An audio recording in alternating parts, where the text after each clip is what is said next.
आज का हमारा टॉपिक है section 46 certificate of shares. Last class में हमने पढ़ा था section 43 types of share Capitals. अगर आपने वो वीडियो नहीं देखी है तो आप उस वीडियो को जाके देख सकते हैं। आई बटन में और डिस्क्रिप्शन में उसका लिंक आ रहा होगा।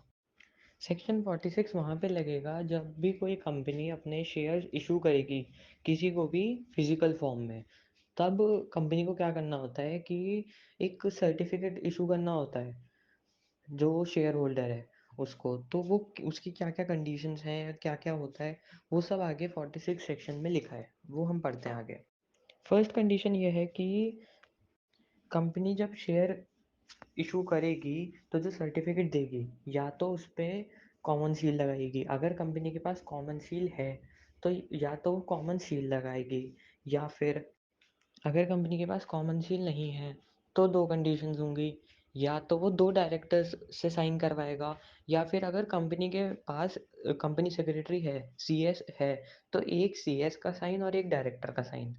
इन शॉर्ट इसने बस ये बताया है कि जो सर्टिफिकेट इशू करेगी कंपनी उस पे या तो कॉमन सील लगाएगी कंपनी, कॉमन सील नहीं है तो या तो वो अपना सीएस का साइन और एक डायरेक्टर का साइन लगाएगी, और अगर सीएस भी नहीं है तो दो दो डायरेक्टर्स के साइन लगेंगे।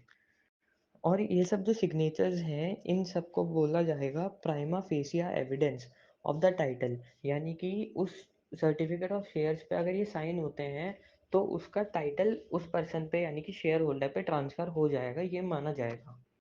अब इन्होंने सेकंड पॉइंट में ये बताया है कि जो सर्टिफिकेट ऑफ शेयर्स हैं वो डुप्लीकेट भी कब इशू हो सकते हैं। इसमें इन्होंने 2 पॉइंट बताए हैं। पहला तो ये कि या तो वो सर्टिफ़िकेट जो है शेयर होल्डर के पास से खो गया या वो डिस्ट्रॉय हो गया पूरी तरह से, तो उस केस में दूसरा इश्यू हो जाएगा डुप्लीकेट शेयर सर्टिफ़िकेट। दूसरी कंडीशन ये होगी कि जो सर्टिफ़िकेट था शेयर होल्डर पे वो फट गया या डीफेस्ड हो गया, यानी कि उसके ऊपर से चीज़ें हटने लगी, मिसप्रिंटिंग होने लगी, तो उस केस में भी डुप्लीकेट सर्टिफिकेट इशू हो जाएगा। लेकिन जब सेकंड कंडीशन लगेगी तो शेयर होल्डर को अपना पुराना वाला सर्टिफिकेट कंपनी को देना पड़ेगा, कंपनी को ही प्रोवाइड कराना पड़ेगा, क्योंकि पहले वाले कंडीशन में तो सर्टिफिकेट बचा ही नहीं बिल्कुल। दूसरे वाले केस में जिस भी हालत में बचा है, फटा हुआ है या बिल्कुल मिसप्रिंटिंग हो रखी है, जो भी है उसको सर्टिफिकेट को पुराने वाले को देना है कंपनी को। इन रिटर्न वो नया इशू कर देंगे कंपनी शेयर होल्डर को।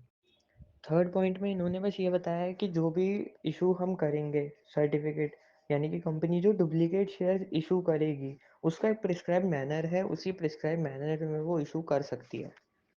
फोर्थ पॉइंट में इन्होंने बताया कि अगर हमारे शेयर्स फिजिकल फॉर्म में नहीं है हमारे पास, लेकिन डीमैट फॉर्म में है यानी कि डीमैटेरियलाइज्ड हो रखे हैं, तो उस केस में ये होगा कि जो हमारा रिकॉर्ड होगा ना, ऑनलाइन हमने ले रखे होंगे या ऑनलाइन हमें डीमैट में मिले हुए होंगे, उसका ऑनलाइन एक रिकॉर्ड होगा, उस रिकॉर्ड को ही प्राइमा फेसिया एविडेंस माना जाएगा।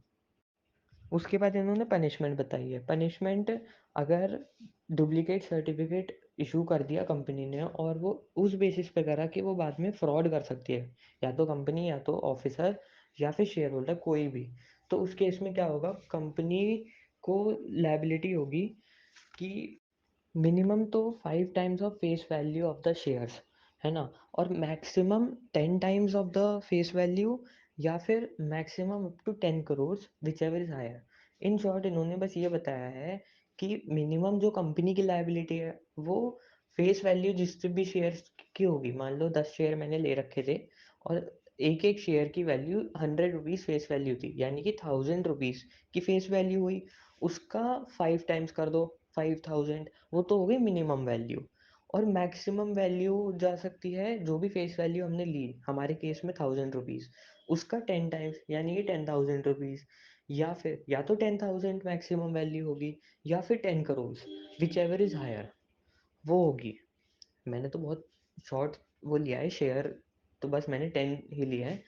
लेकिन जो अब अगर कोई फ्रॉड करना चाहता है, कुछ करता है, वो लाखों में शेयर्स खरीदता है, इसलिए वो बहुत ज़्यादा वैल्यू बैठ जाती है। तो इन्होंने यही बताया minimum 5 times face value, maximum या तो 10 टाइम्स या 10 करोड़, जो भी ज़्यादा है। कम नहीं बोला है, ज़्यादा बोला है, व्हिचएवर इज़ हायर बोला है, ये याद रखना है। दूसरा, ऑफिसर की अगर डिफ़ॉल्ट मानी जाती है और ऑफिसर पकड़ा जाता है, तो वो सीधा 447 सेक्शन में पकड़ा जाएगा। अगर आप बोलोगे तो 447 सेक्शन को भी हम अपलोड कर देंगे, अगर आप कमेंट करते हैं तो।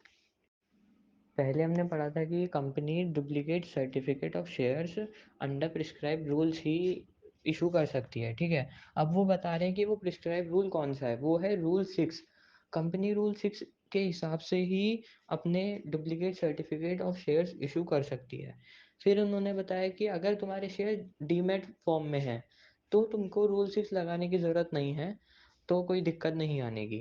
अब डीमैट फॉर्म के या डिमेटलाइज्ड शेयर्स का पूरा 9A रूल्स हैं, वो हमें पढ़ने हैं। 9A के मैंने एक सेपरेट वीडियो बना रखी है, पार्ट 2 है इस वीडियो का, वो आप देख सकते हैं डिस्क्रिप्शन में और आई बटन में उसका लिंक है, वहाँ से आप जाके देख सकते हैं। कोई भी दिक्कत आए, कुछ भी आए, आप कमेंट सेक्शन में डाल सकते हैं या फिर आप हमें इंस्टाग्राम पे DM कर सकते हैं।